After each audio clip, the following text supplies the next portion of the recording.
안녕하십니까. 8월 30일 MBN 토요와이드 시작합니다. 오늘도 특검 소식부터 짚어봅니다. 장윤미 전 더불어민주당 법률위 부위원장, 윤기찬 국민의힘 법률위 부위원장과 함께합니다. 어서 오십시오. 네, 안녕하세요. 예. 자, 김건희 여사가 어제 구속 상태로 재판에 넘겨졌습니다. 역대 영부인 중 최초의 일이자 전직 대통령 부부가 동시에 구속 기소된 것도 헌정사상 처음 있는 일이죠. 관련 영상 먼저 보시고 대담 시작하겠습니다.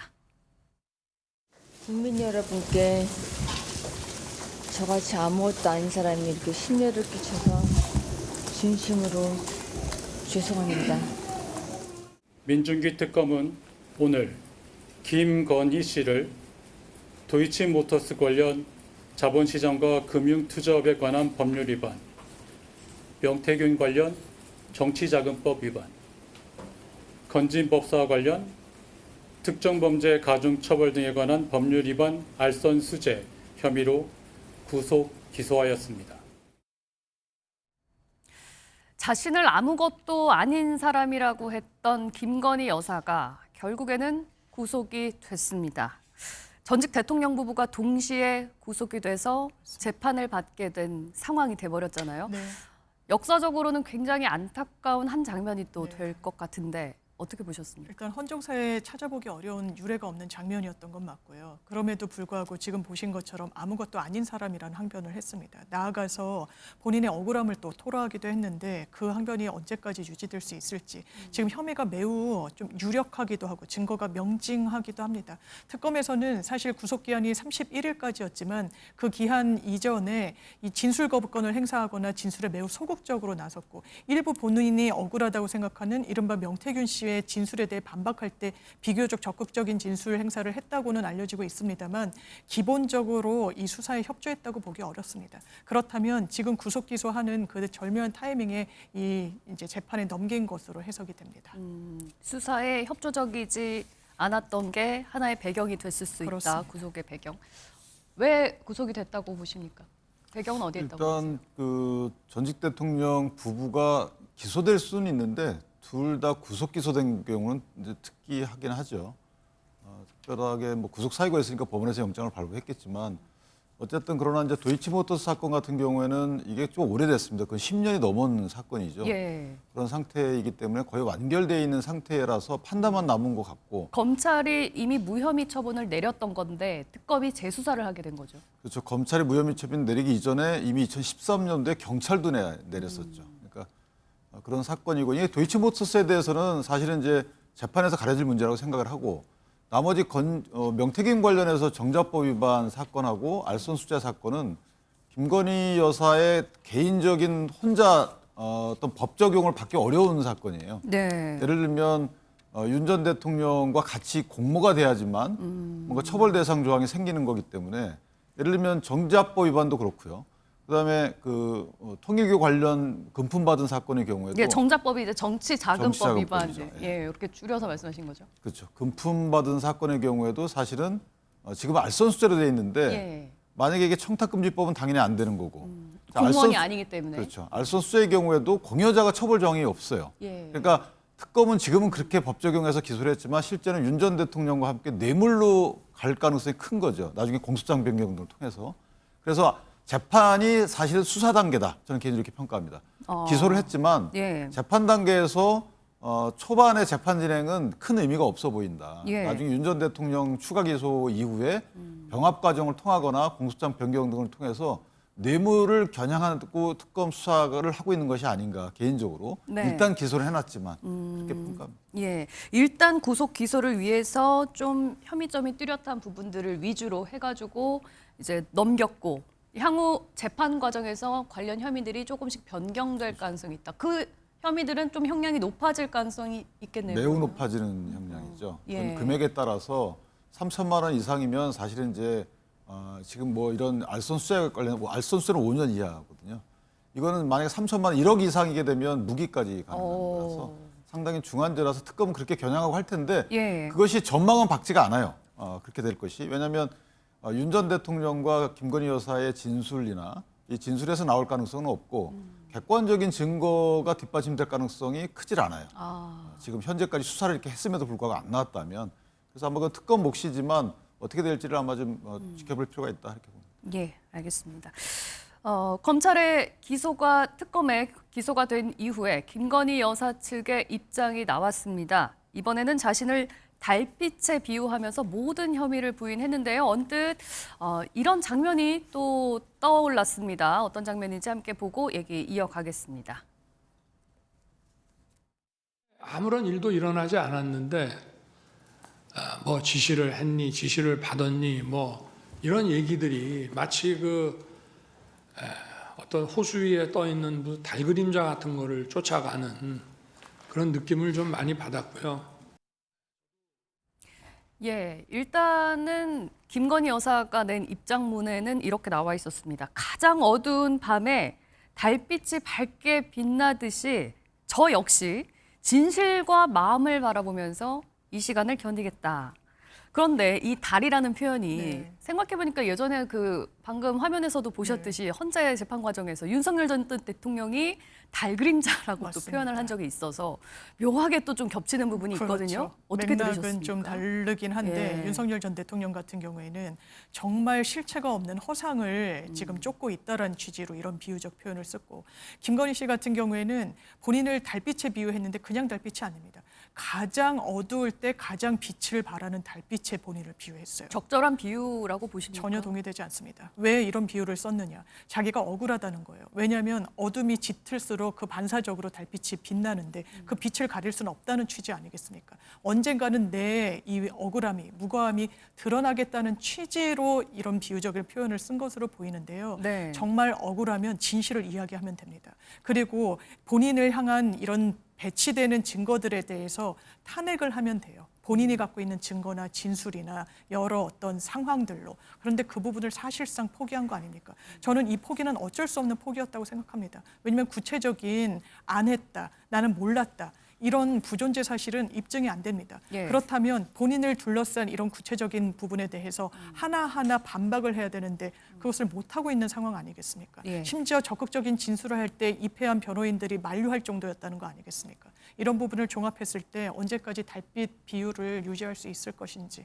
좀 회의적으로 생각합니다. 예, 뭐 우연히 겹친 건지, 뭐 윤석열 전 대통령의 그 표현과 이번에 김건희 여사의 입장문에 담긴 그 달이라는 의미가 어떻게 보면 굉장히 좀 감성적인 표현을 사용하면서 이렇게 접근을 한 게 아닌가 싶은데 어떤 의도가 담겨 있다고 보시나요? 아니면 그렇죠. 아무래도 이제 그 구체적인 이성적인 얘기를 하게 되면 예. 국민들 마음에 약간의 이제 반발심이 생길 가능성이 있잖아요. 현재 언론 등을 통해서 드러난 여러 가지 사실관계를 놓고 보면 김건희 여사가 어떤 말을 한다 하더라도 그것이 사실과 다르다라고 인식할 가능성이 크단 말이죠. 네. 그래서 아마 나약한 달빛을 얘기한 것 같고 불빛이 환할 때는 달빛이 안 보이지만 만약에 세상이 어두워지면 불빛이 잠잠해지면 달빛이 보인다는 뜻이잖아요. 그 말은 특검 수사 과정에서는 아무리 내가 어떤 말을 한다 하더라도 전혀 듣지 않는다. 그다음에 언론의 사전 여러 가지 노출된 이런 소식 등을 통해서 내가 뭐 진실을 얘기한다 하더라도 전부 다 가릴 것이다. 네. 그래서 재판 과정에 가면 재판 과정에 가면 뭔가 어떤 진실된 것에 대해서 서로 간에 다툼이 되는 것이 아니냐. 예. 난 재판을 준비하겠다. 재판에서 다투겠다. 이런 취지의 메타포가 아닌가 개인적으로 그렇게 생각합니다. 그러면은 김건희 여사가 특검 수사에서는 출고 진술 거부권을 행사해 왔었는데 이제 재판에 가서는 좀 적극적으로 소명할 수도 있겠다라는 말씀이신가요? 그렇죠. 왜냐하면 재판 가면은 그 특검이 갖고 있는 수사 기록, 증거로 제출되는 수사 기록을 전부 다 복사를 할 수 있어요. 예. 그러면은 나에 대한 혐의와 관련된 여러 가지 증거들이 어떤 것인지 알게 되고 그 증거들 내지 또는 나와 다른 짓을 했던 사람들의 그 논리 등을 알 수가 있습니다. 예. 그럼 다른 사람들이 어떤 말을 했는데 그 말이 어떤 것은 진실이고 어떤 것은 사실과 다르다. 이것을 선별하거나 본인이 확인할 수가 있는 절차가 있기 때문에 그 이후에 본격적으로 다툴 계획을 갖고 있을 수는 있죠. 전략상. 그것이 이제 변호인이 어떤 전략을 취할지는 네. 당사자하고 상의해서 정하는데 이와 같이 특별검사의 수사와 관련돼서는 그런 전략을 취하는 경우가 많이 있죠. 왜냐하면 특검이라는 것은 쫓아가는 게 아니고 사실 끌고 가는 경우가 많이 있어요.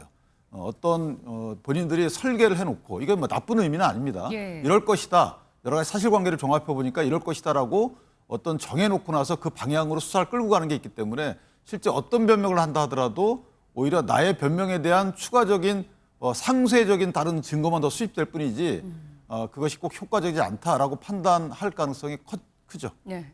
일각에서는요. 김건희 여사가 보석을 신청하기 위해서 여기에 대해서 염두에 둔 것이 아닌가 이런 얘기도 있거든요. 어떻게 보십니까? 그런데 보석 신청은 정말 이게 뭐 필요적 보석, 임의적 보석 뭐 이 요건이 다르긴 합니다만 아마 이런 케이스에서 법원이 보석을 허가해 줄 가능성은 매우 낮아 보이고요. 다만 이런 언론 주목도가 높은 사건을 같은 경우에 1심에서 재판을 6개월 안에는 반드시 맞춰줘야 됩니다. 기본적으로 유무죄가 확정되지 않은 상황에서 사람의 신병을 아주 무제한적으로 확보하고 있을 수는 없거든요. 예. 그랬을 때 그 기간에 임박해서 조건을 따라서 보석을 허가해주는 형태를 하는데 예. 김건희 씨 같은 경우는 그것도 여의치 않을 겁니다. 기본적으로 16개 혐의 중에 3가지 혐의로 지금 재판에 넘겨진 상황입니다. 네. 아마 6개월 이 기한이 임박했을 때 특검으로서는 추가 구속 기소를 통해 가지고 그 기한을 구속 수감의 기간을 연장하는 그런 수사 전략을 채택할 수밖에 없어서 보석은 저는 개인적으로 거의 불가능에 가깝다고 생각합니다.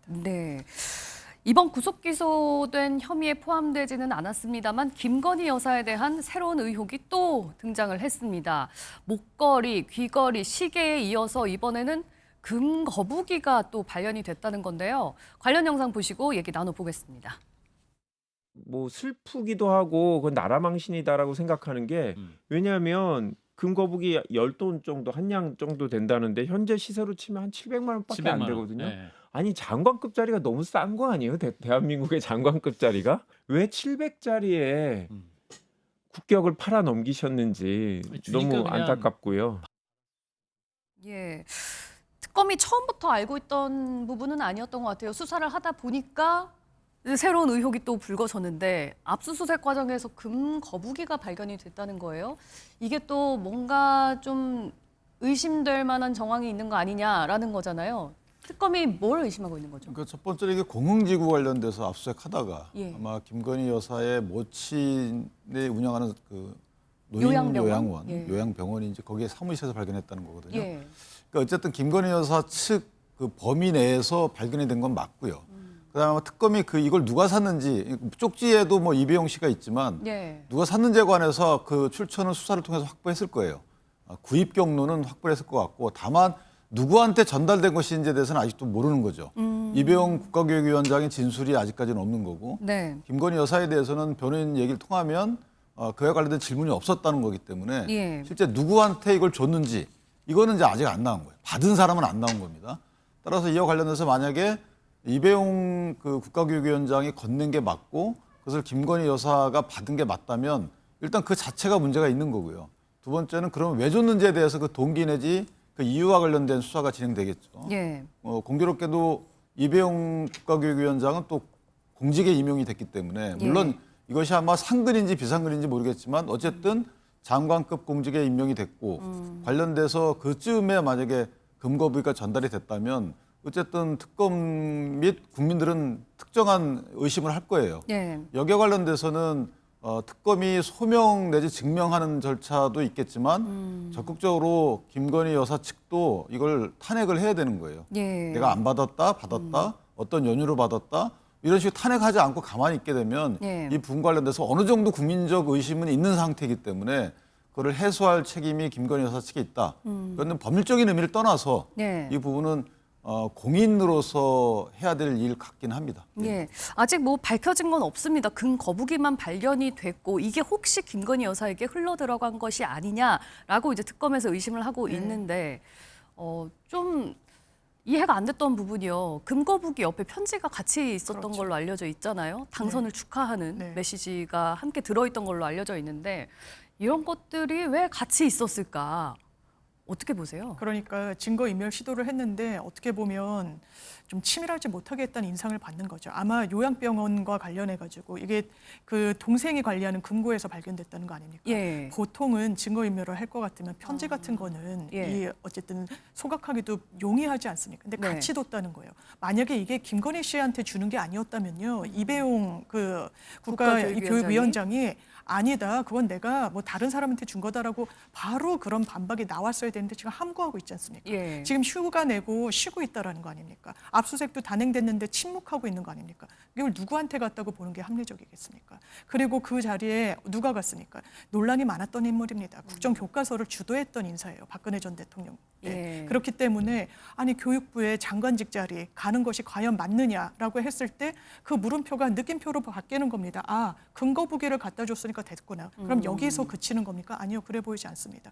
다른 자리, 정말 이를테면 어떤 연봉도 굉장히 높고 이런 자리들이 상당히 많습니다. 공공기관이나 공기업. 이런 부분이 김건희 씨한테는 어떻게 보였을 것인지. 지금 그 자리만 그랬습니까? 국무총리 비서실장 자리는 이른바 나토 3종 세트. 네. 1억이 넘는 금품을 받고 그 자리에 그 서해건설의 사위를 보냈던 겁니다. 네. 이런 부분에 대해서 매간 매직의 가장 중심에 김건희 씨가 있는데 이게 자리와 무관하다, 인사와 전혀 상관이 없다, 이 주장하기 어려울 겁니다. 예. 그러니까 이번에 금거부기가 일단 편지와 함께 발견된 건 어떤 증거 인멸의 과정에서 뭔가 좀 미숙한 점이 있었기 때문에 저는 그렇게 같이 있었을 생각합니다. 거고, 지난번에 그 모조품 목걸이 같은 경우에는 이제 오빠의 장모집에서 발견이 됐고, 네.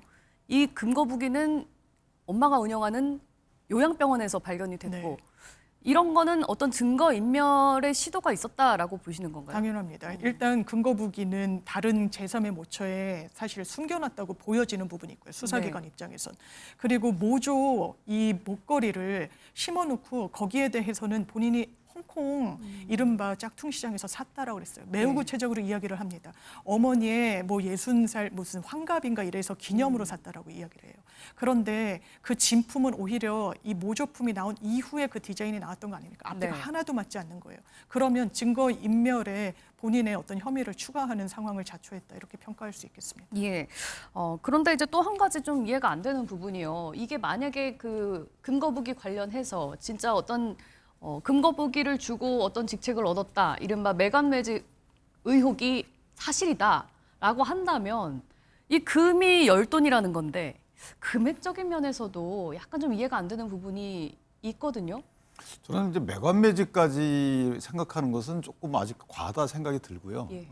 주고받은 주체가 아직 명확치는 않지만 설령 그랬다 하더라도 뭐 글쎄 이 대가 관계로 이걸 줬기 때문에 해당 직에 임용했다 이렇게 보이지는 않아요. 그러나 그만큼 조심성이 덜했다라는 생각이 하나 드는 거고, 사실 아까 말씀 주셨지만 뭐 서희건설의 사위는 차관급인데 이배용 국가교육위원장 그 자리는 장관급이잖아요. 그러니까 이게 뭐 그렇게 저희가 설득 얘기하기 그렇지만 네. 이게 너무 이 좀 참담한 거죠. 개인적으로 이 국가 원수의 배우자면은 글쎄요, 누가 주는 선물을 이렇게 덥석 받아서는 안 되는 거잖아요. 예. 물론 법 적용 상에서 보면 지금 이제 알선수재를 적용해가지고 그 서희건설 관련 수사를 하겠지만 그 알선수재가 맞는지도 확인을 해봐야 되는 부분이 있어요. 서희건설 회장은 자수를 썼지만 사실 받은 사람이 관련돼가지고 그럴 의사로 받았다, 그런 말을 주고받았다라는 것이 입증돼야지만 네. 알선수재가 되는 것이고, 특검은 더 나아가서 뇌물로 이걸 의뢰하려고 노력하겠지만 아직까지는 이제 한쪽의 주장만 주장뿐인 있는 거라서. 예. 그러나 어쨌든 국민적 시각에서 볼 때는 자꾸만 이 금품이 언론에 등장하고 공여자가 나타나고 압수수색에서 이렇게 물품이 현출되고 이런 것들이 불편한 건 맞죠. 예. 알겠습니다. 한편 김건희 특검에서는 불법 정치자금 의혹을 받고 있는 국민의힘 권성동 의원에 대해서 구속영장을 청구했습니다. 관련 얘기 영상 보시고 이어가겠습니다. 저는 지난 강원랜드 우혹 사건으로 수사를 받을 당시 불체포 특권을 포기하고 즉각 영장실질심사를 받았습니다. 우리 국회에 방탄국회라는 오명을 안기지 않고 떳떳하게 진실을 밝히겠다는 의지였습니다. 국민 눈에는 불체포 특권이야말로 가장 강력한 범죄 특권입니다.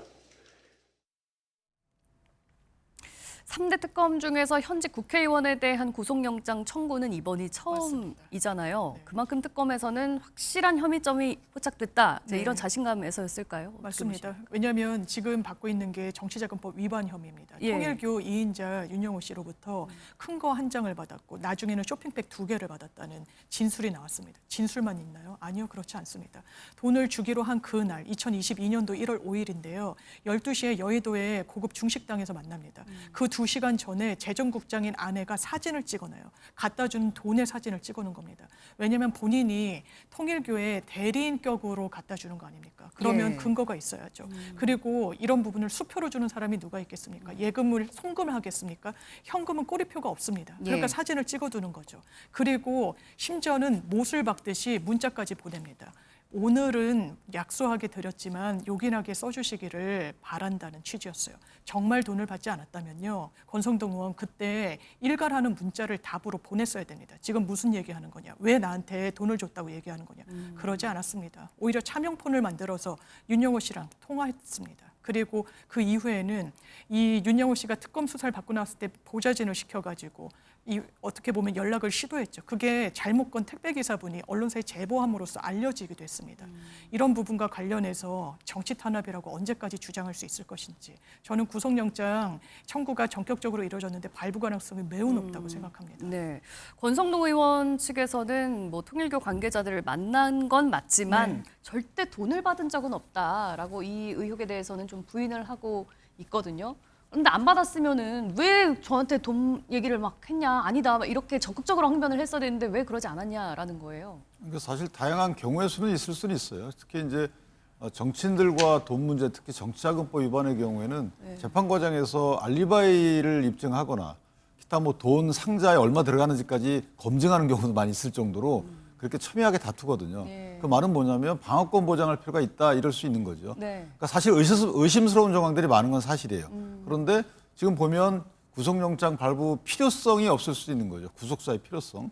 왜냐하면 증거는 다 확보가 돼 있는 거고 그렇게 자신 있으면 혐의 소명이 그 정도로 완벽하다고 느낄 정도면 증거는 이미 다 수집이 된 겁니다. 예. 그다음에 본인이 그 출두를 자주 했고 영장 실질도 포기했어요. 그럼 구속의 필요성이 있는지 여부에 대해서 지금 다투겠다는 거고요. 네. 두 번째는 특검의 수사 범위이냐도 다툴 대상이에요.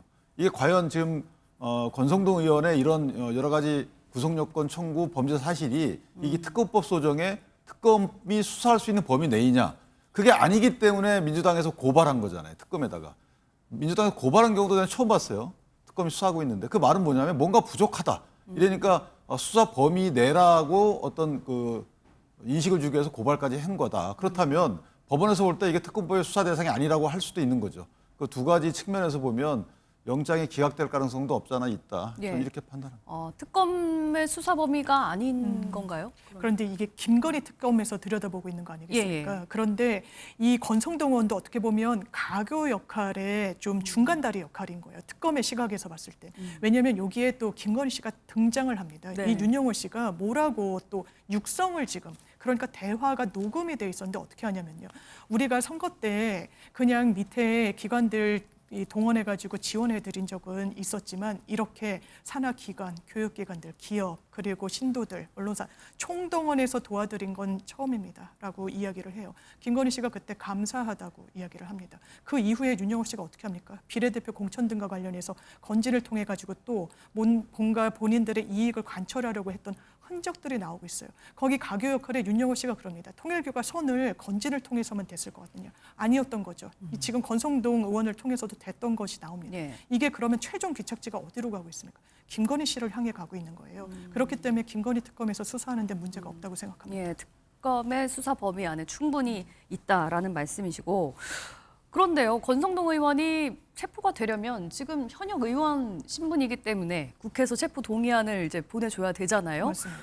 그런데 권성동 의원이 불체포 특권 나 포기하겠다, 영장 실질 심사 그대로 받겠다 이렇게 나왔거든요. 그렇죠. 이거는 그만큼 자신이 있어서인가요? 어떤 이유라고 아마 보세요? 이런 일이 발생할 줄 모르고 본인이 정치적인 민주당을 어떻게 보면 압박하기 위한 수단으로 서명했던 거죠. 그 당시에 이재명 당대표가 이 구속영장 이 실질의 문제가 있을 때 23년에 이제 맞습니다. 서약했던 거 그 말씀이신 거죠. 서약했습니다. 불체포 특권 맞습니다. 서약에 대해서. 본인이 이런 식으로 영장 청구가 들어올 거라는 예측은 못했겠죠. 예. 그러니까 그랬던 걸로 보이고 또 과거에 본인이 강원랜드 사건으로 예. 또 영장 청구가 됐을 때도 포기했다라고 이야기하면서 그때도 정치적 지렛대로 활용을 했었거든요. 네. 그러니까 아마 영장 이 의석수 배분으로 봤을 때 체포동의안이 가결되거나 이러기는 좀 가결이 될 겁니다. 그렇다면 영장 실질을 아마 스스로 포기하는 것이 본인이 과거에 했던 발언의 정합성에 맞는 행보가 아닐까라고 저는 개인적으로 생각합니다. 과거에 일단 서명을 한 것도 있기 때문에 그 말을 이제 뒤집기는 좀 어렵지 않느냐 이런 말씀이신데 예, 권성동 영장- 의원이 왜 그렇게 먼저 이렇게 불체포 특권 포기하겠다고 얘기했을까요? 지금 이제 의석구도로 봐도요. 민주당에서 이거 뭔가 아쉽고 구걸하는 듯한 느낌이 있잖아요. 영장 실질심사 가기 전에 국회에서 어떤 뭐 체포동의안 이 과정 자체가 예. 국민의힘에 정치적으로도 타격을 주는 거고. 그러니까 국민의힘 입장에서 보면 물론 자율투표로 하겠지만 또 일부 의원들이 기각표를 던지거나 그러면 또 몇 명이 또 기각을 그렇죠. 했냐 안 했냐 그렇게 이걸로 되면 또 이제 그렇죠. 뭐 왜냐하면 예. 의원들끼리 어떤 뭐 정리가 있고 의리가 있기 때문에 이런 네. 개인 관계가 있기 때문에 그러면 국민의힘에 대한 민주당 공격이 심해질 거고 그러니까 아예 깔끔하게 네. 포기하겠다라고 하니까 장도영 대표가 그러면 권성동 의원의 그 뜻을 존중하겠다라고 받았단 말이에요. 그 말은 뭐냐면 이제 앞으로 포기한다고 해도 사실 이게 또 국회에서 표결에 붙여지긴 합니다. 네. 그렇다면 본인이 나와서 또 그렇게 말할 거예요. 나 포기합니다. 이렇게 얘기하면 국민의힘은 일사불란하게 그냥 가결하는 가결표를 걸로? 던질 거예요. 예. 그러니까 오해의 소지를 없애는 거죠. 만약 거기서 민주당이 이게 그 부결표가 꽤 나와요. 예. 그럼 민주당은 이거 국내심이 했다고 할 겁니다. 사실 민주당이 던지고도. 예. 그러니까 이런 약간 정치공학적인 전략적으로. 예, 그래서 그런 정치공학적인 여러 가지 경우의 수를 없애기 위해서 저렇게 깔끔하게 얘기를 한 거죠. 괜히 이제 분란을 만드느니 깔끔하게 본인이 알아서 정리를 하겠다. 누가 가결 던졌는지 모르는 상황. 알 수가 비밀 없으니까 투표니까. 무기명 예. 투표니까.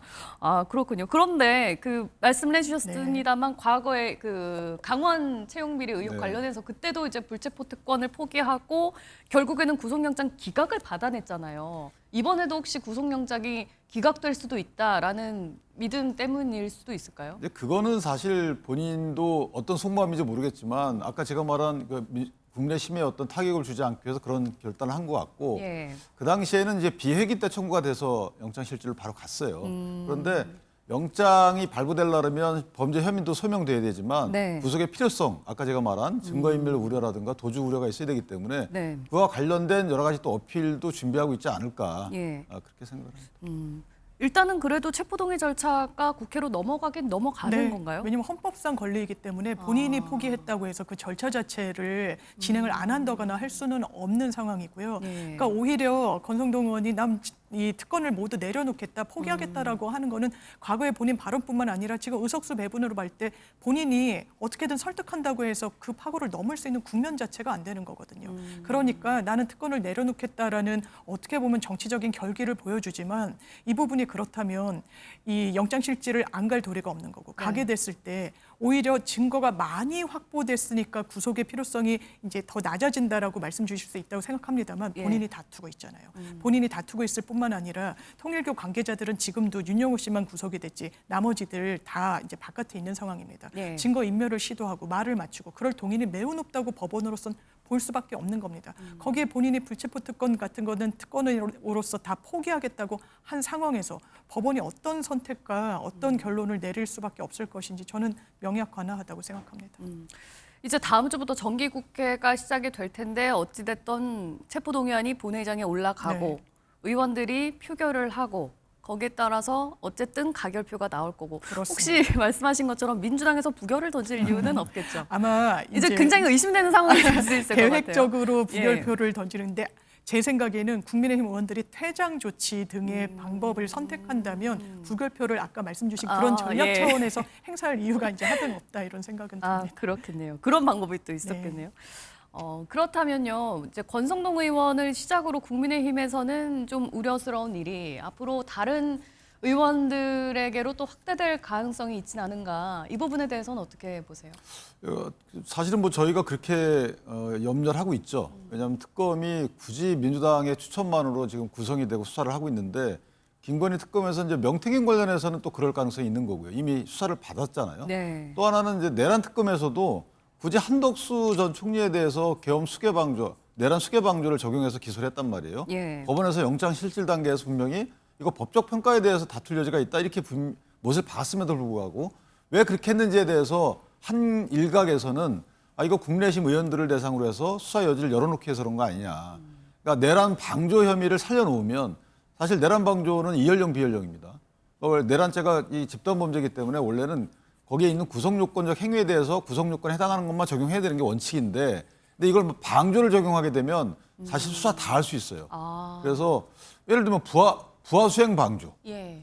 그다음에 중요 임무 수행 방조 이렇게 할 수 있는 거거든요. 방조죄가 들어가면 그러니까 누구나 적용할 넓어지는 수 거죠. 있는. 그래서 그거는 상당히 좀 걱정할 만한 것인데 특검이 그렇게 하지 않겠지만 예. 어쨌든 그런 가능성을 열어놓기 위해서 한덕수 전 총리에 대해서 굳이 내란 수계 방조 혐의도 적용해서 기소한 것이 아닌가 예. 개인적으로 그렇게 생각합니다. 뭐 권성동 의원이야 체포동의안을 불체포 특권을 네. 포기하겠다 스스로 밝혔습니다만 만약에 이게 국민의힘 다른 의원들로 수사가 네. 확대가 돼서 국회로 계속 체포동의안 넘어가고 한다면 지금 이제 앞으로 9월 국회는 체포동의안 전국이 될 수도 있을 거예요. 그럴 가능성도 열려는 있는데 네. 현직 의원 신분이기 때문에 신병 확보에는 아마 특검도 신중할 것으로는 좀 보이는 막 부분이 있고요. 영장 청구를 남발하진 않을 거다. 예, 다만 그 정무적인 고려도 당연하지만 있을 겁니다. 다만 권성동 의원이 특검 수사에 임하는 태도로 임한다면 그거는 답이 없는 겁니다. 이를테면 뭐 내란의 밤에 한덕수 총리랑 통화를 하고 대통령과 통화를 하고 나는 아니었다. 모든 문제가 없었다. 추경호 원내대표가 그냥 이 부분과 관련해서 일부러 교란 행위를 한 거 아니냐 이런 혐의를 받는데 진실을 이야기하면 증거인멸의 우려가 없다고 법률적으로 볼 수밖에 없는 겁니다. 예. 도주의 우려도 현역 의원들이니까 비교적 낮다고 보는 거죠. 그렇다면 신병 확보의 가능성을 가장 낮추는 유일한 법률적인 선택은 지금이라도 진실을 국민 앞에 특검에서 이야기하는 겁니다. 그러면 본인들의 어떤 정치적 생명이나 수사에서도 어떤 고려가 있을 수밖에 없고 지금 이 특검과 관련한 개정안 내용 중에는 자백을 하고 수사에 협조하면 그거를 반드시 형량에 좋게 반영하도록 하는 안까지 들어가 있습니다. 예. 그런 고려까지 전체적으로 필요하다고 생각합니다. 예, 아까 어쨌든 구속영장이 발부될 수밖에 없다. 권성동 구속될 의원 그래 수밖에 보입니다. 없다라고 하셨고 어떻게 전망을 하자면 저는 피할 수 없을 기각될 거라고 여지도 보세요, 있다. 구속은? 왜냐하면 수사 범위에 포함 안 된다고 저는 생각하거든요. 왜냐하면 지금 혐의 자체가 김건희 여사와 공모해서 이렇게 돼 있지를 않아요. 그러니까 이거는 약간 본류에서 벗어난 인지 사건으로 치기에도 너무 벗어났다. 저희가 소송에서 말하면 동일성을 완전히 벗어난 거기 때문에 이건 수사 범위 일탈이다라고 평가받을 가능성도 꽤 있다. 예. 이렇게 평가하기 때문에 기각 확률도 없지 않아 있다 이렇게 생각합니다. 예, 알겠습니다. 오늘 두 분 말씀은 여기까지 듣겠습니다. 고맙습니다.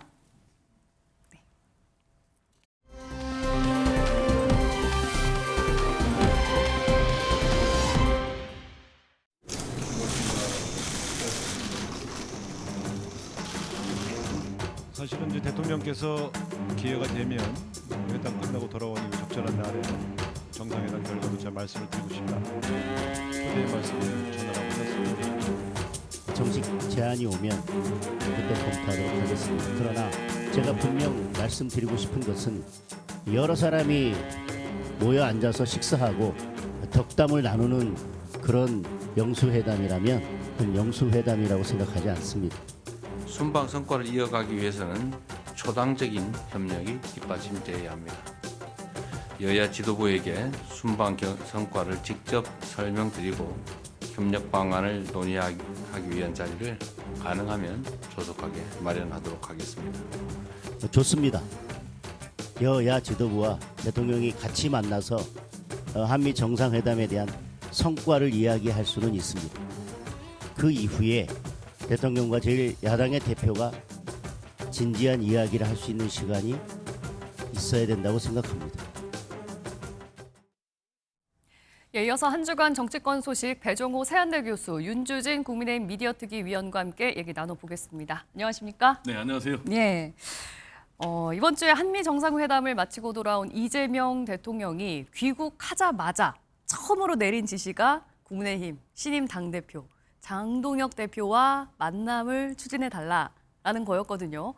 그런데 참 쉽지가 않아 보입니다. 누구 때문이라고 보세요?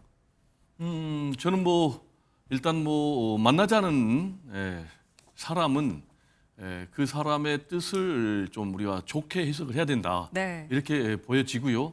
만나자고 했는데도 만약에 그 만나자고 하는 그 상대방 대상이 안 만난다. 그러면 이제 그 사람 책임 아니겠습니까?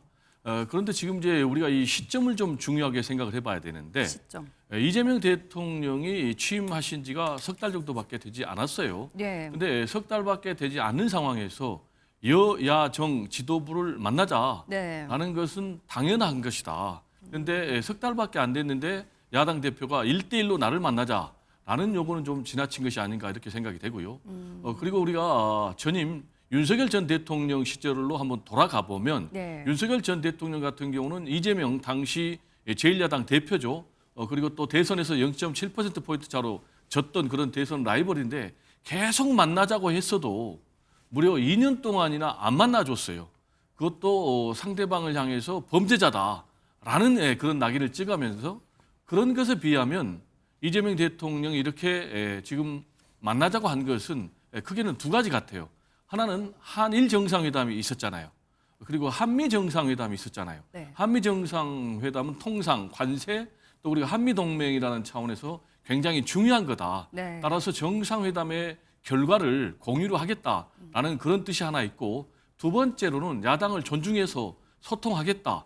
그래서 국민 통합을 이루겠다라는 네. 그런 계산들 또 생각들 의지가 다 담겨져 있는 것인데 제1야당 대표가 새로 지금 탄생을 했는데 이 제안을 뿌리친다라는 것은 좀 굉장히 좀 적절하지 못한 것 아닌가 이렇게 생각이 됩니다. 예. 대통령이 이렇게 만나자고 했는데 만나줘야 되는 거 아니냐라는 거예요. 장도혁 대표도 뭐 안 만나겠다 이런 말씀을 하는 건 아닌 것 같아요. 만남은 좋으나 네. 단순히 만남을 위한 만남보다도 정말 형식과 의제에 있어서는 정말 진지한 대화를 할 수 있는 기회를 마련하자. 그러니까 역제안이라고 볼 수 있는 것이죠. 그리고 이제 아까 말씀하신 대로 단독 회담의 기회가 좀 있었으면 좋겠다라는 것이 장도혁 대표의 입장인데 네. 실은 이건 과거에도 사례가 있었습니다. 2019년도에 문재인 전 대통령이 당시 여야 5당 대표를 국회 사랑채에서 만난 사례가 있었는데 그 당시에도 여야 지도부를 모두 만났지만 한켠에서 잠시 문재인 전 대통령과 황교안 당시 자유한국당 대표가 단독 회담과 비슷한 그런 유형의 대화를 나눈 적이 있습니다. 네. 그러니까 지금 장도혁 대표가 요구하는 것은 결코 과한 것이 아닙니다. 뭐냐면 여당 대표, 정청래 대표가 있는 앞에서가 아니라 네. 정말 진솔한 야당의 의견 그리고 진정성 있는 제안 그리고 앞으로 이렇게 협치의 물꼬를 틀 수 있는 현명한 대안을 네. 함께 사실상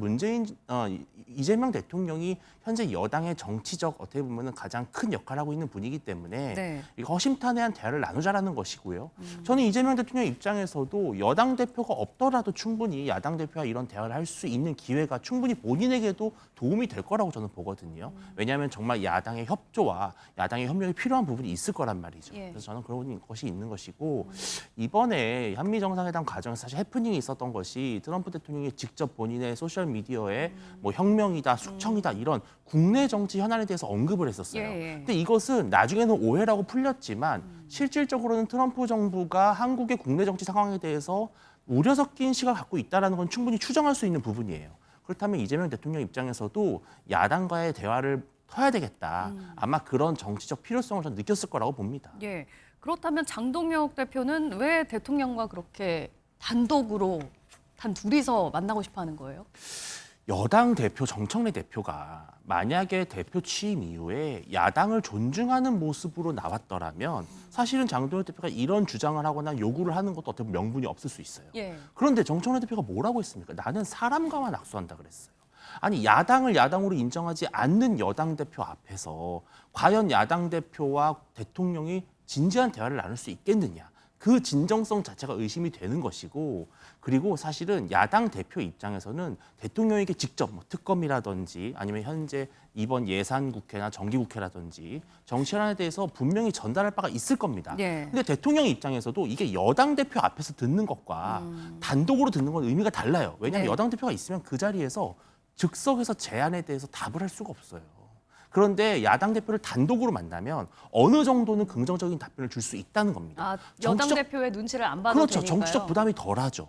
그러니까 이게 우리가 정치적 공간을 열어주는 겁니다, 오히려. 근데 여당 대표가 떡하니 버티고 있으면 아니 여당 대표와 상의도 하지 않은 것에 대해서 대통령이 함부로 답하기가 어려울 거 아니에요. 네. 그러니까 이런 어떤 대화의 진정성 측면에서는 차라리 야당 대표와 단독적인 어떤 회담을 만나는 것이 더 의미가 있을 것이라고 보는 거죠. 예. 제가 볼 때는 좀 전혀 반대로 얘기를 하니까 지금 정치적 공간을 대통령이 열어준 거잖아요. 지금 이대로 놔두면 정청래 대표하고 그리고 장동혁 대표는 악수는커녕 눈도 안 마주쳐요. 그런데 이재명 대통령이 여야정 지도부를 함께 자리를 만들면 그 자리에서도 악수를 안 할까요? 그 자리에서도 눈도 안 마주칠까요? 지금 이재명 대통령은 정치적 공간을 열어주겠다는 거예요. 예. 그러면 본인이 여기에 응해야 되는데 지금 본인이 정치적 공간을 열어주는데 정치적 공간을 닫겠다는 거거든요. 네. 그러니까 이거는 지금 정반대로 얘기를 하고 있고 지금 보십시오. 이재명 대통령도 새로 선출됐습니다. 네. 그리고 정청래 대표도 새로 선출됐어요. 장동혁 대표는 선출된 지 며칠 되지도 않아요. 예. 그러면 이번에 당연히 이재명 대통령이 마련한 이 여야정 지도부하고 회동은 상견례적인 성격이 굉장히 강한 거예요. 그리고 두 번째로 아까 말씀드렸듯이 외교적인 성과를 공유를 해야 되는 거예요. 네. 그리고 여야정 지도부를 통해서 공유를 한다는 얘기는 국민들과도 공유를 한다는 거예요. 그런데 이런 자리를 본인이 박찬다? 그러면 스스로의 기회를 저는 저버린 것이 아닌가 이렇게 생각이 되고 예. 이 만남 이후에 얼마든지 이재명 대통령과 또 만나면 되는 거예요. 그런데 이걸 명분을 내서 가지고 이재명 대통령이 마련한 자리를 박차겠다?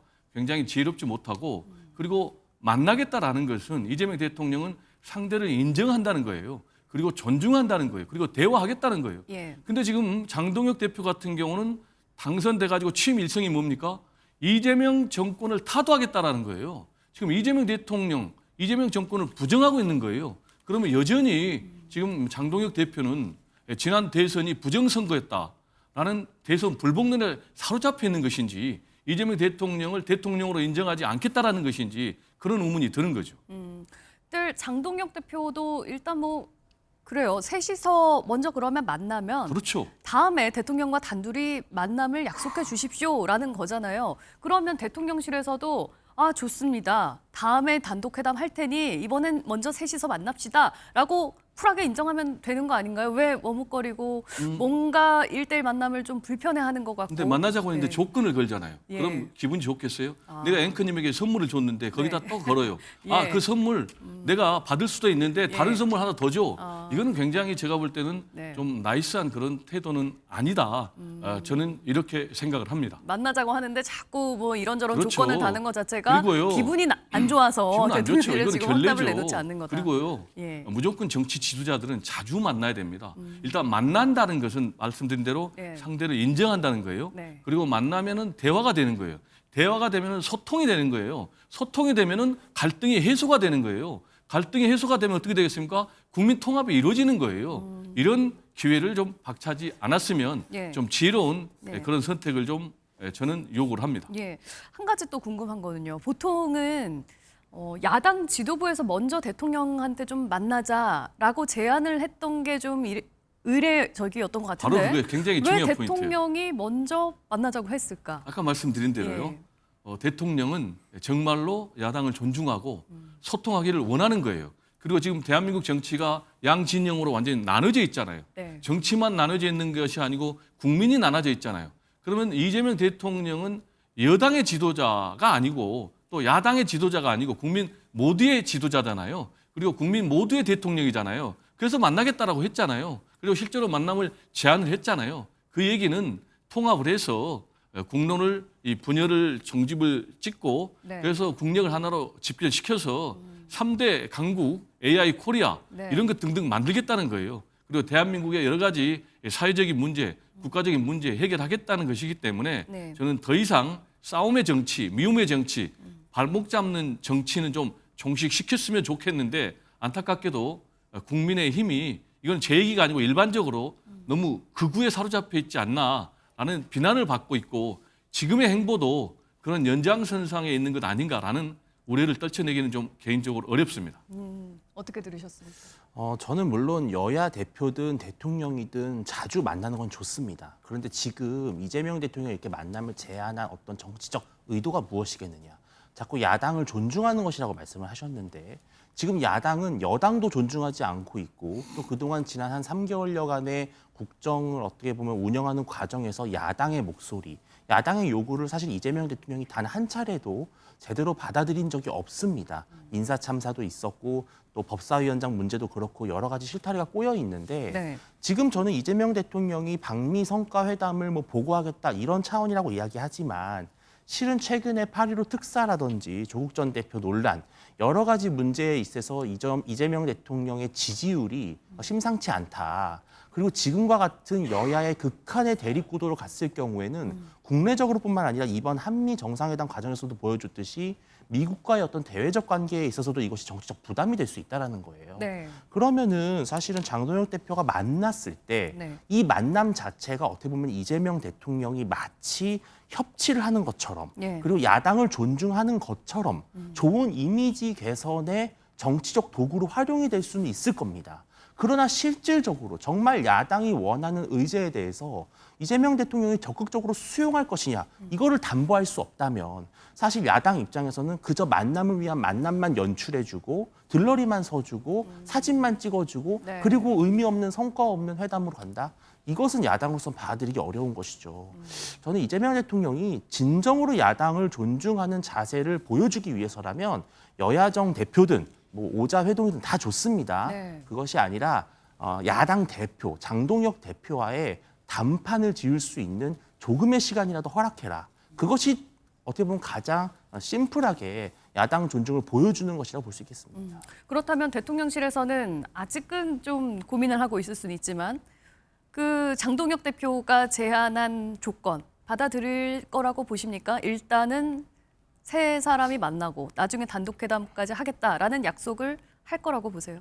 제가 볼 때는 아까도 말씀드렸지만 계속 반복되는데 만나자는 그런 제안에 조건을 거는 것 자체가 굉장히 좀 결례되는 태도고요. 결국 제가 말씀드린 대로 만나지 않겠습니까? 결국에 만날 이재명 것이다. 대통령 이번에 만나고 또 장동혁 대표도 따로 만날 거예요. 네. 근데 이렇게 좋은 뜻으로 하고 있는데 거기에다가 당신이 지금 지지율 떨어지니까 지지율 하락을 모면하기 위해서 우리를 지금 병풍으로 쓰려는 것 아니냐라고 지금 나오잖아요. 지금 이 얘기는 무슨 얘기겠습니까? 나는 선물을 주는데 이걸 자꾸 나쁜 뜻으로 해석하면서 싸우자는 거예요. 아까도 말씀드렸지만 장동혁 대표 같은 경우는요. 계속해서 지난번에 대선이 부정선거다라는 생각을 갖고 있고 네. 그리고 또 12.3 비상계엄은 잘된 거다, 정당한 거다라고 얘기하고 있고 윤석열 전 대통령이 파면이 잘못된 거다라고 주장을 하고 있고 네. 거기서 더 나아가서 이재명 대통령을 파면시켜야 된다. 또 그리고 민주당을 해산시켜야 된다. 이런 극단적인 주장을 하고 있는 그런 사람이에요. 네. 그럼에도 불구하고 이재명 대통령 당신은 적법한 절차에 의해서 국민의힘 대표로 뽑혔기 때문에 네. 제1야당의 대표이기 때문에 나는 만나겠습니다.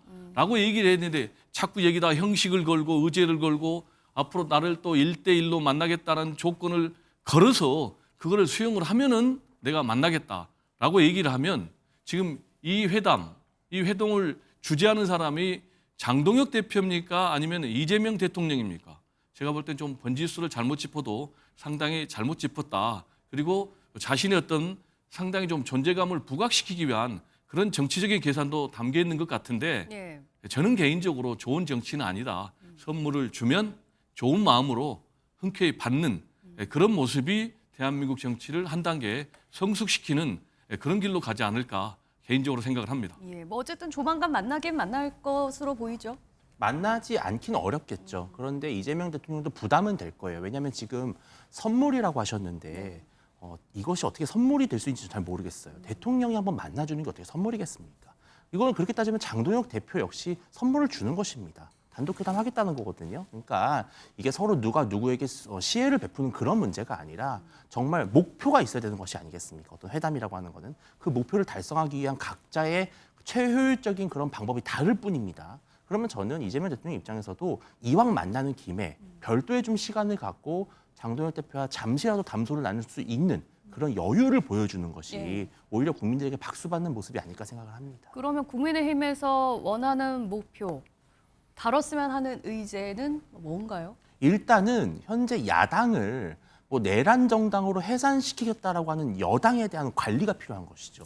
여야의 극한 대립 앞에서 대통령이 제대로 된 중재를 해야 된 것이다.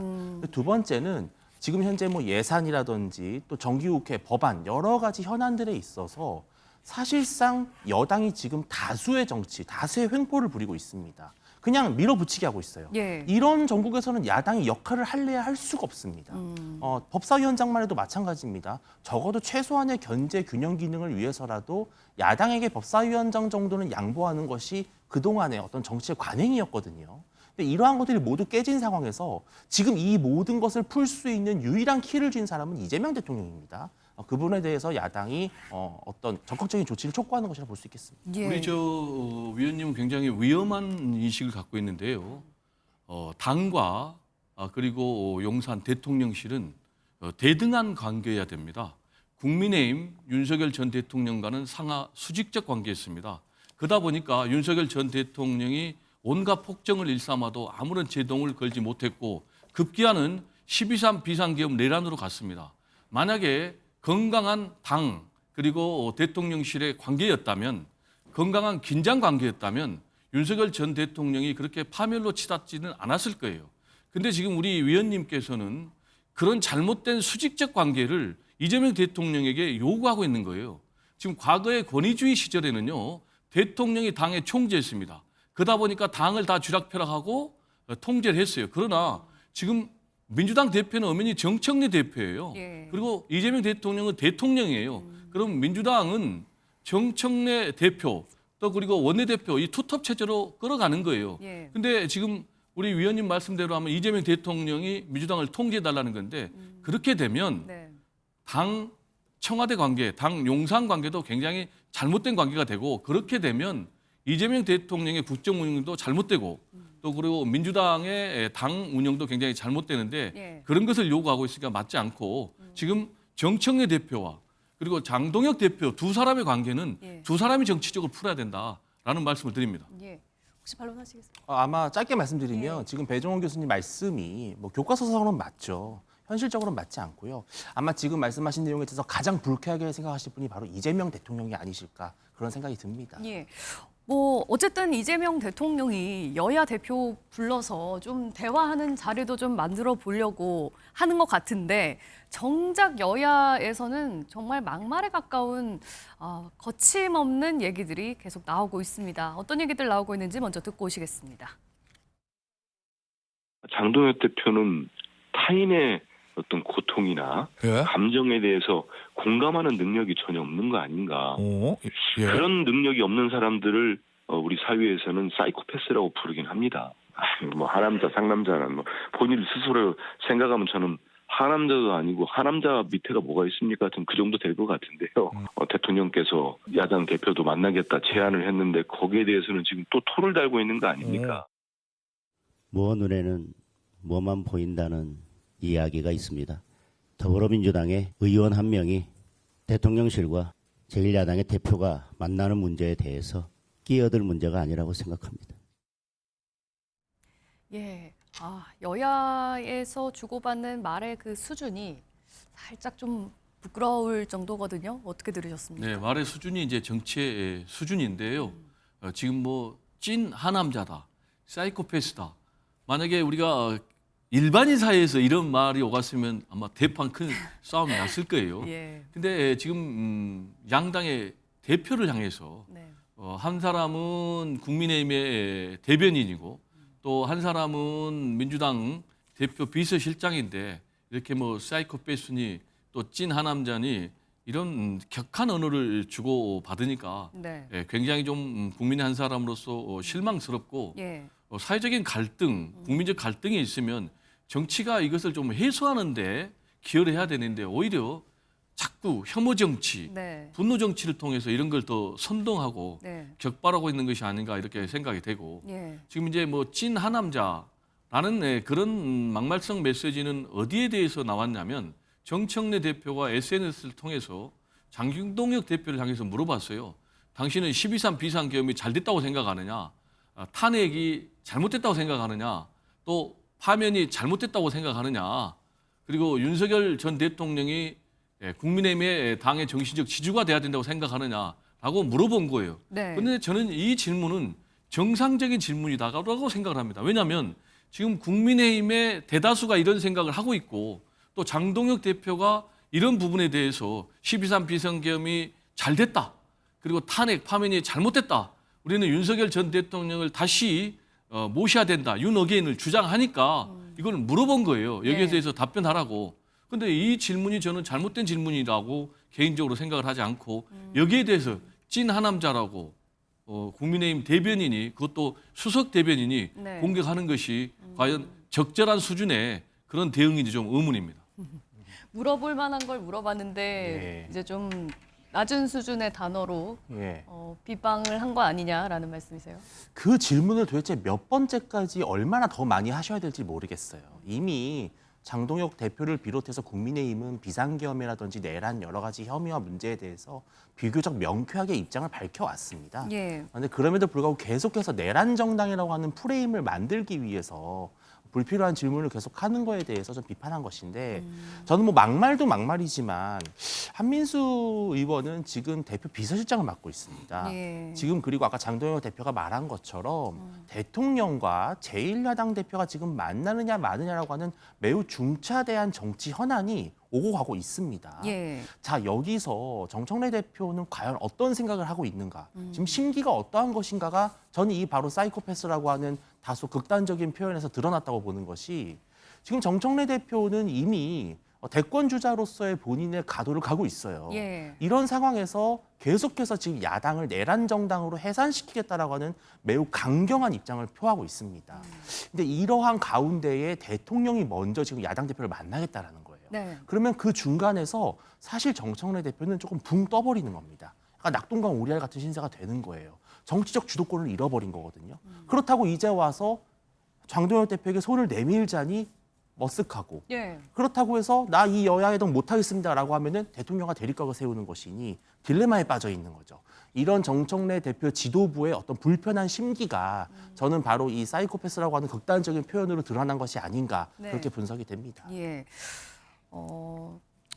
그러니까 일단 이 얘기의 시발점으로 다시 돌아가 보자면 민주당에서는 왜 비상계엄과 윤석열 전 대통령과의 관계에 대해서 국민의힘이 명확하게 얘기를 하지 못하고 있는 것이냐. 국민의힘에서는 계속 얘기했는데 왜 자꾸 이런 불필요한 질문을 던지는 것이냐.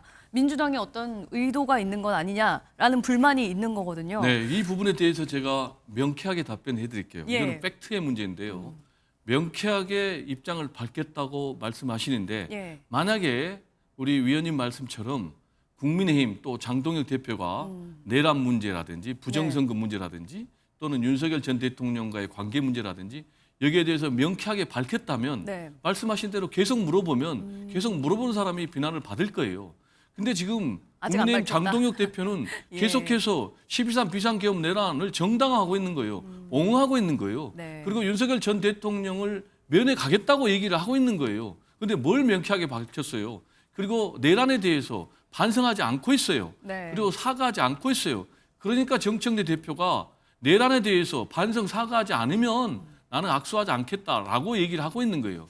그리고 두 번째로 우리 위원님께서 내란 정당의 프레임을 씌우고 있다라고 말씀하셨는데 네. 지금 국민의힘 스스로가 내란 정당의 길을 가고 있는 거예요. 그래서 내란 정당의 프레임을 씌운 주체가 있다면 그건 국민의힘이고 그리고 지금 국민의힘의 장동혁 대표지 정청래 대표가 아니다라는 말씀을 좀 드립니다. 예. 국민의힘에서 새 지도부가 들어섰는데 윤어게인 논란이 다시 좀 떠오르고 있습니다. 왜 그런지 관련 영상 보시고 얘기 이어가겠습니다. 저는 사실 접견 신청을 미리 내놓은 상태예요. 원래 일반 접견 신청은 이게 10분 정도 이렇게 유리막을 좀 사이에 두고 대화를 하게 돼 있어서 이게 좀 장소나 절치가 않다고 생각해서 장소 변경 신청을 해놨는데 이게 한 일주일에서 10일 정도 소요가 되더라고요. 이건 반헌법적이고 그래서 파면한다는 결정을 헌법재판소가 내렸거든요. 여기에 동의하지 않으십니까? 네, 동의하지 않습니다. 계엄 역사의 흐름의 과정 중에 하나이고요. 그럼 계엄이라는 사건이 발생할 수밖에 없었던 민주당의 국헌 문란 행위가 분명히 있었다라고 봅니다. 당장의 헌법재판소에서 이 판결이 난 건 맞습니다. 그럼에도 불구하고 전 역사적 재평가가 충분히 이뤄질 수 있는 사안이라고 봅니다.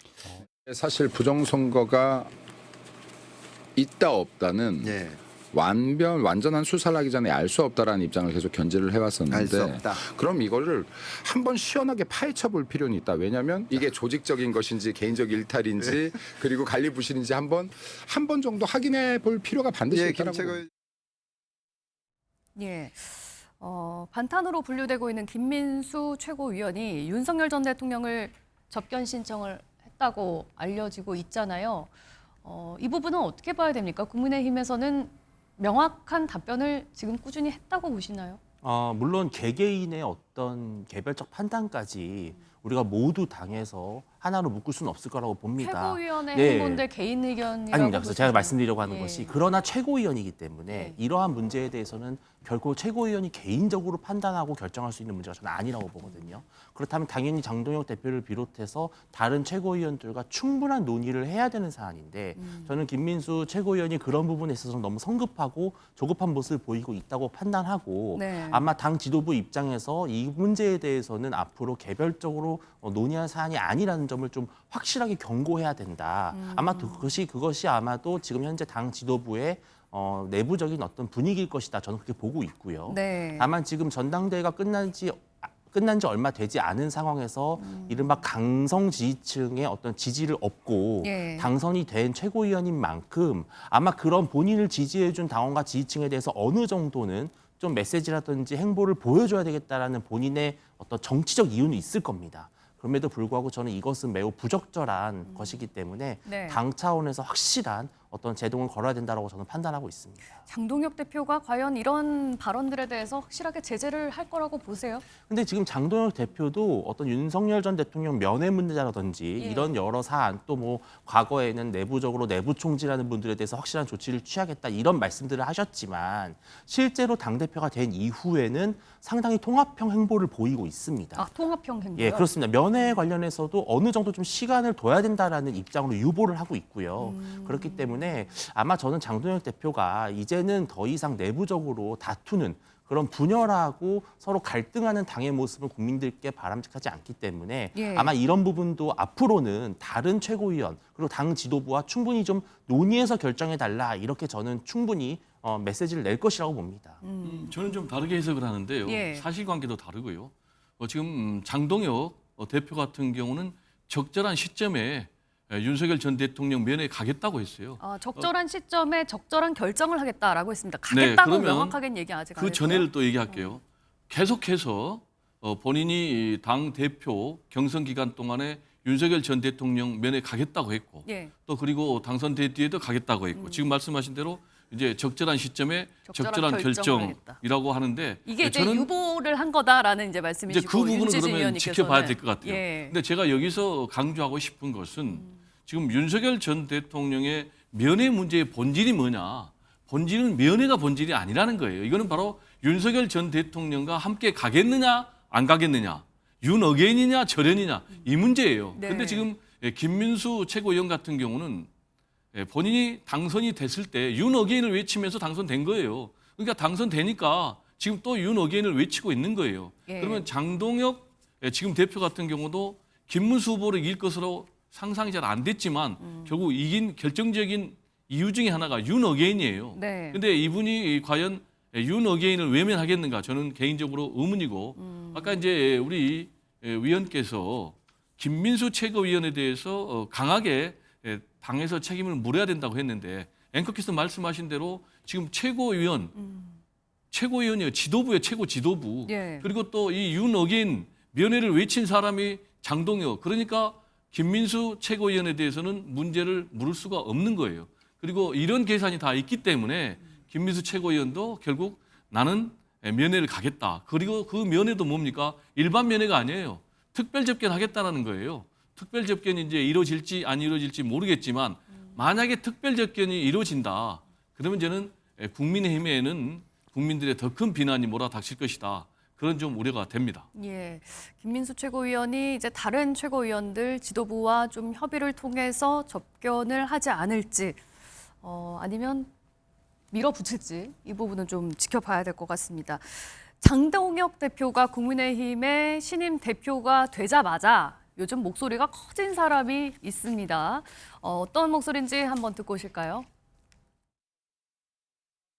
그러니까 전환기를 품는 자가 당대표 되고 그죠? 그렇게 될 거라는 현실이 됐죠? 전환기를 품는 자가 향후 국회의원 공천받을 수 있을 겁니다. 그리고 전환기를 품는 자가 다음에 대통령까지도 될 수 있을 것이다. 저는 그렇게 말씀을 드립니다. 대구 광역시장 나오면 이진숙 무조건 저는 될 수 있는데 저는 양보합니다. 무조건요. 저는 뭐 그럴 만한 솔직히 능력도 안 되지만 설령 공천 받는다 하더라도 저는 양보하고요. 다 저는 평당우들로서 여러분들과 같이 가랍니다. 근데 주변에서는 저보고 그래 천안길이가 저렇게 인기 끌어가지고 뭐 아까 말씀드린 도지사 되고 시장 되고 국회의원 되고 뭐 한 자리 하려고 하는 거 아닌가 하는데 저는요 말씀드린 제 자신을 잘 알아요. 나한테 그런 게 어울리지도 않고 국민의힘 현재 책임당원 75만 명인데 우리가 50만 명, 100만 명 가입해버리면 국민의힘을 우리가 접수하게 돼요. 별거 아니죠? 그게 민주주의입니다, 여러분. 우리가 내년에 지방선거, 그다음 대통령 선거, 뭐 후보들도 우리가 주도해서 할 수 있다 이 뜻이에요. 전환길 품는 자가 대통령 된다, 전환길 품는 자가 국회의원 된다 하니까 또 전환길이가 오버한다고 하는데 그런 차원이 아니에요. 예, 정정하겠습니다. 전환길 씨는 계속 목소리가 컸었던 것 같아요. 이렇게까지 얘기를 했습니다. 자신을 지지하는 인물이 앞으로 국회의원도 되고 심지어는 대통령도 될 거다라고까지 얘기하면서 자신의 영향력을 어떻게 보면 좀 과시한다고 해야 될까요? 굉장히 자신 있어 하는 것 같은데 어떻게 들으셨습니까? 뭐 실제로 전환길 씨가 지금 현재 뭐 소위 약간 업돼 있을 수밖에 없는 이유는 전당대회 결과가 보여주는 지표가 그렇지 않습니까?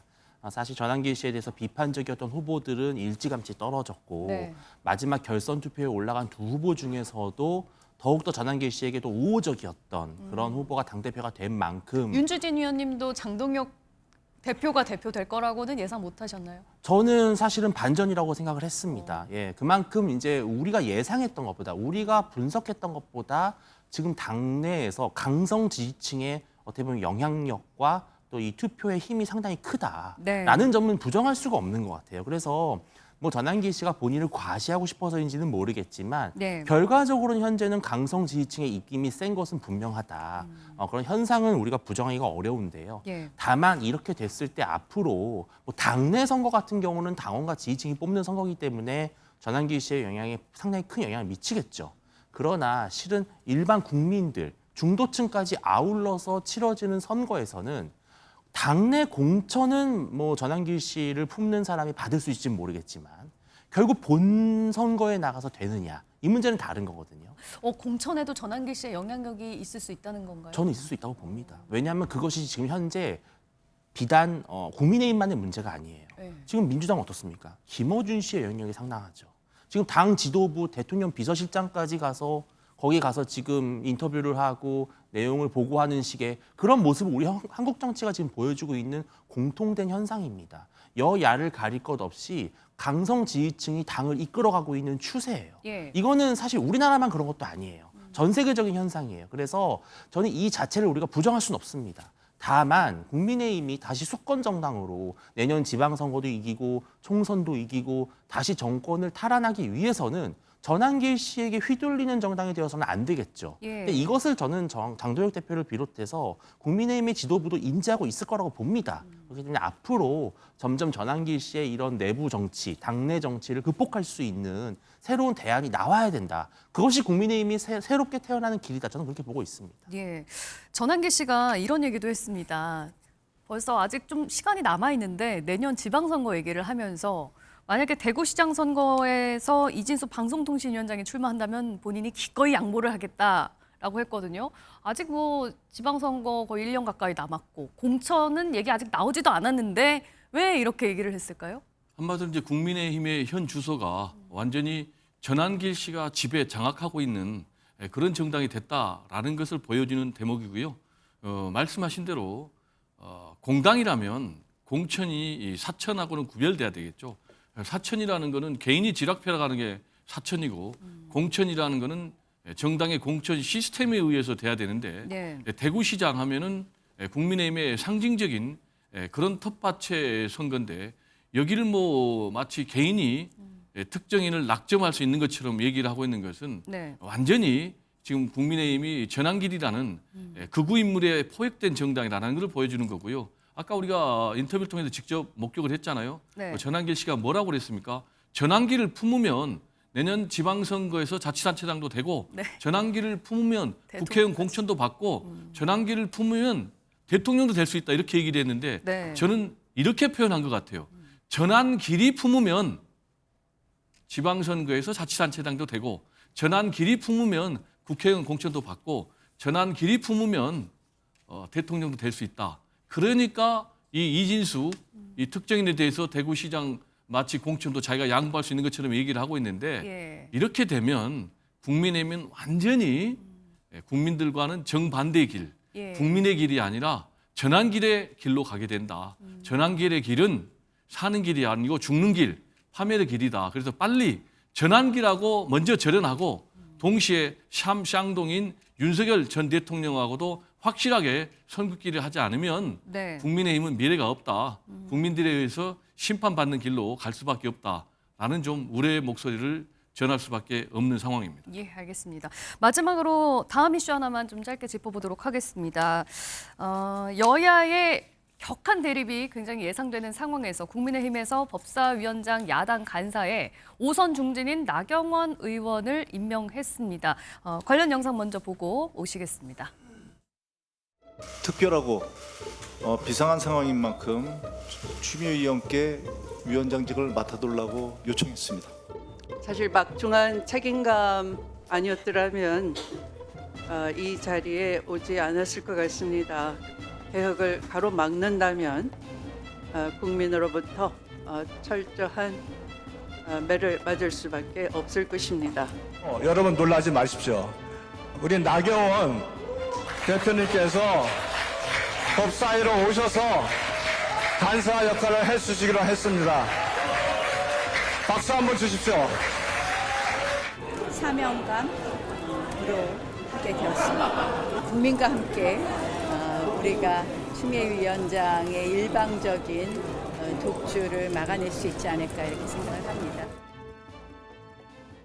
예, 원래 야당 법사위 간사에는 재선 의원이 가는 게 관례이고 원래 그 자리에 이제 장동혁 대표가 그 자리에 있었다가 이제 당대표가 된 건데 이 자리에 5선 중진 의원을 앉혔다. 이거는 무슨 의미인가요? 상당한 헌신이라고 평가할 수 있을 것 같습니다. 사실 나경원 의원의 헌신. 예, 왜냐하면 간사라고 하는 자리는 정말 힘들고 어려운 자리고 또 바쁘거든요. 예. 보통 중진보다는 초재선 의원이 많이 맡고 있는데 지금 뭐 국회의장까지 출마했던 분이 법사위원장 하는 마당에 뭐 5선 의원의 간사 뭐 이상하지 않다 이런 거고요.